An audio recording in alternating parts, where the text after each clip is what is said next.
Begin with Joe Haggerty. Go ahead, Joe.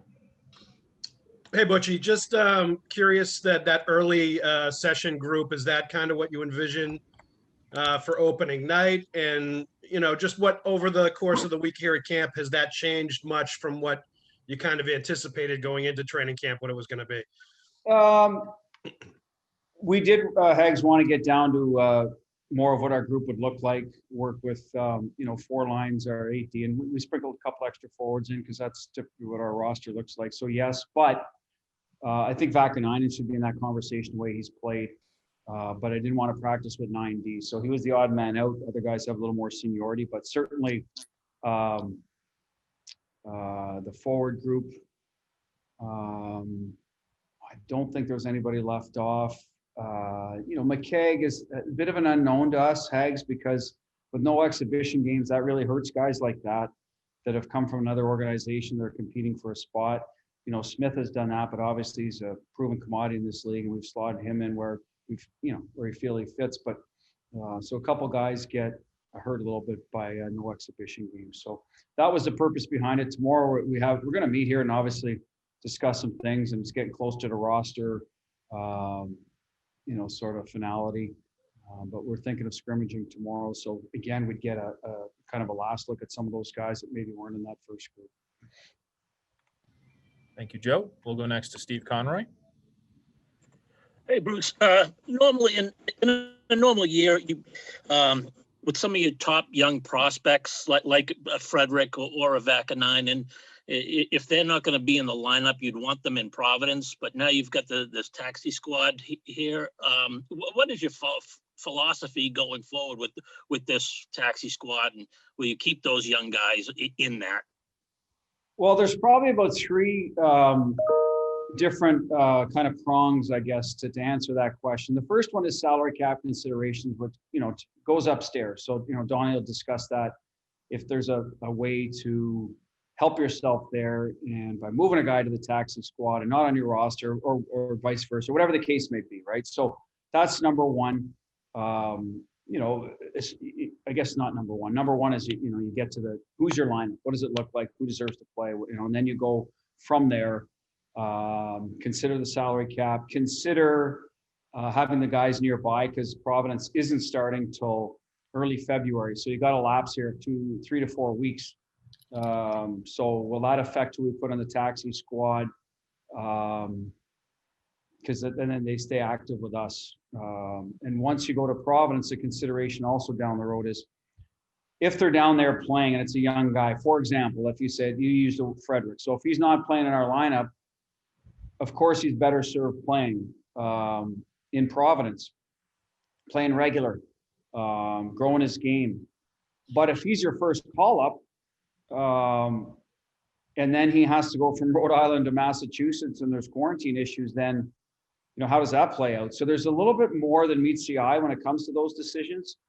You may have to sacrifice guys' development playing versus being here and practicing with NHL players. And those are decisions we have to make. How easy is it going to be for us to get him from Providence to here? If he's the guy that deserves to be the call-up and you want to keep him playing. So there's a lot of that goes into it this year for us. And we're going to go through some of that actually right after this call. And Donnie will have a better idea on, the hows and whys through the NHL directives and rules that, why we may do things a certain way that typically we might not. So I'll have some of those answers probably better off for you tomorrow. But there will be some challenges with those decisions, and there'll be some guys maybe left off the taxi squad that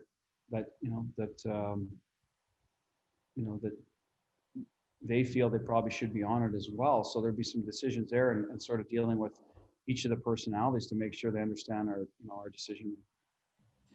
And I'm sorry if I missed this somewhere along the way, but is there an opening date for Providence's camp? I want to say the first week of February. I'll say the 6th. They're opening of their camp. Sorry, that's their season. I would assume that they would have. See, I don't know if they've built in exhibition games. You know what? I'm going to get my trusty man Travis on that here to my right, and he'll hopefully he'll have some dates for it, because I don't know when their camp opens, but I know they're not leaving here on Wednesday, say, when we get on a plane and go to Jersey, and they'd start Thursday like they have in the past. There's a lapse in there. I just don't know exactly how much time. Okay, thank you. Yeah. I think it's around the 25th, but we'll look into that. Okay. Next, we'll go to Fluto Shinzawa. Bruce, two questions first. Brad had to leave early. How is he doing? He went and got treatment. I saw him after. He will be. We're planning on scrimmage tomorrow. He'll be I guess a game time's the wrong thing, but a morning time decision on how he feels. So obviously not serious, but I mean, if he misses a day when he feels he should be out there, then obviously it's something we'll keep an eye on. Okay. And then on the kill, who do you have in mind to kill on Brandon's left side at this point?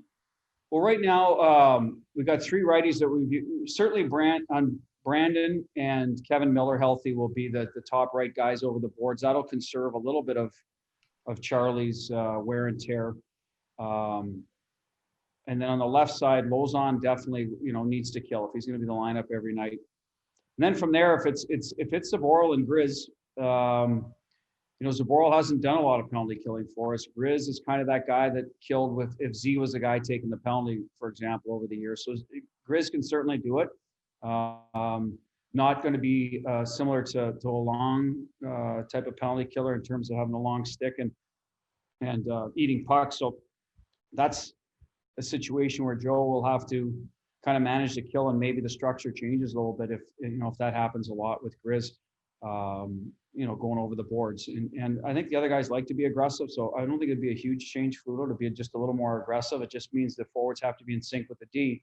And after years of having a certain structure, there might be a little bit of adjustment period there. But we have done it in the past, and that'll be something we discuss. But that's how we'll line up originally. If Johnny Moore's in there, he will kill. He's always killed.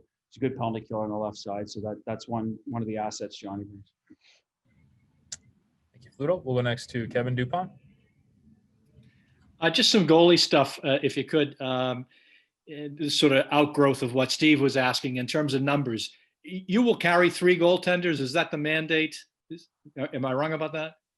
Well, you have to have a goalie on your taxi squad. Okay. I guess teams could carry 3 on their roster if they had the cap space, roster space. If you carry 3 on your roster, do you need to have 1 on your taxi? You know what I mean? Does that make you? Does that count as basically a taxi squad? I'd like to think it would, but I don't know. And most teams wouldn't carry 3 unless they're obviously worried about risking a guy on waivers, right? So those are probably the exception, not the rule. But we will definitely have a guy in our taxi squad, and we'll have 2 on our roster. We will not be carrying 3 on our roster. Okay. And given this is an unusual camp, of course, do you think your goaltenders have had enough work? You feel confident about that aspect? And how do you plan to use? I assume it's going to be Tuukka and Yarrow to start here. How do you plan to use them the first 3 games? Well, I mean, have they had enough work? I think Tuukka's been here coming in earlier in December. So I've seen it with my own eyes. He's been on the ice here. So I assume he'll be ready to go getting his workload. Would everybody like a few more exhibition games against Live? Absolutely, to be, better prepared. But, that everyone's in the same boat around the league. So, and then Yarrow, I didn't see on the ice, obviously. Now, he could have been back home. I mean, he was, but how much he was there, I don't know. So if I had to guess, he may be a little bit behind Tuukka, but Yarrow's a pro, so I trust him. He'll get ready. He'll get his time in here. We're okay the first stretch of games, Kevin, in terms of there's no back-to-backs early. You've got a Thursday, Saturday, Monday, Thursday, Saturday, I believe. So they're spread out. So if Yarrow didn't feel he was where he needed to be, we wouldn't have to use him as much. But I would suspect Yarrow will be in the net by Monday in Long Island. If he tells me he's ready to go and he's up to speed, then that would probably be, Tuukka Yarrow or Tuukka Yarrow Tuukka. You know what I mean? There's 2 of us who would go to Tuukka on this road trip. Whether it's a Saturday or Monday for Yarrow would probably depend on feedback from both those goaltenders. The cliche in baseball is pitchers are always ahead of hitters. You feel that true in hockey, that the goaltenders are head of the pack usually? I don't know, because I think what happens early on is the rest of the team is not in defend mode. So I think attack mode is always ahead of defend mode in on the ice, because in the summer hockey, that's all you're doing. You're making nice plays. You got lots of time and space to shoot. And people are reaching a lot defending, so you're not hitting guys. So I think that part of it, getting your bearing down and stopping and starting as opposed to circling is off early on. So I think the scores are a little bit higher early on, honestly, because of the rest of the group. Less about the goaltenders. I just think they're seeing higher quality shots early on, because guys haven't been defending much. But and I think sometimes in baseball that has to do with the cold weather. Guys are hitting in April. It's hard and their hands are freezing. Thanks for all that. Yeah. We'll take our final question from Evan Marinowski. Hey, Bruce. I'm sort of curious as to when it comes to the Zboril-Miller pairing, what are you sort of looking for out of a guy like Miller in his influence on a guy like Jacob Zboril? Defend hard, take care of your own game. And when it comes to what he can do for Jacob is push him every day in practice to be the best pair. So build in the habits of a good pro.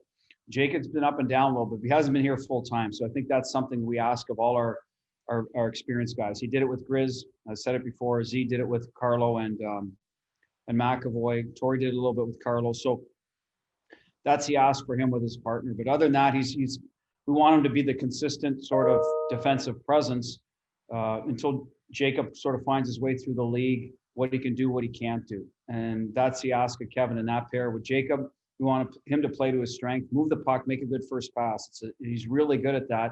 Get the puck into the forward's hand in good spots where they can get attacking and be part of that transition. And then build your defensive game in terms of your ability to compete, second effort on pucks, value the matchup you have that night. And we feel they can complement each other, but we'll see. I thought Jacob had a good practice today, battled down low hard. We had some 1-on-1, 2-on-2 drills, 3-on-3, and he was competing to keep the puck out of his net. And that's great for him, because I think the offensive part of his game is there for him, that the puck moving, he's got a good shot. It's just a matter of him being a little more assertive, getting up the ice. And sometimes as a young guy, you want to err on the side of caution. So we'll build that in as we go along.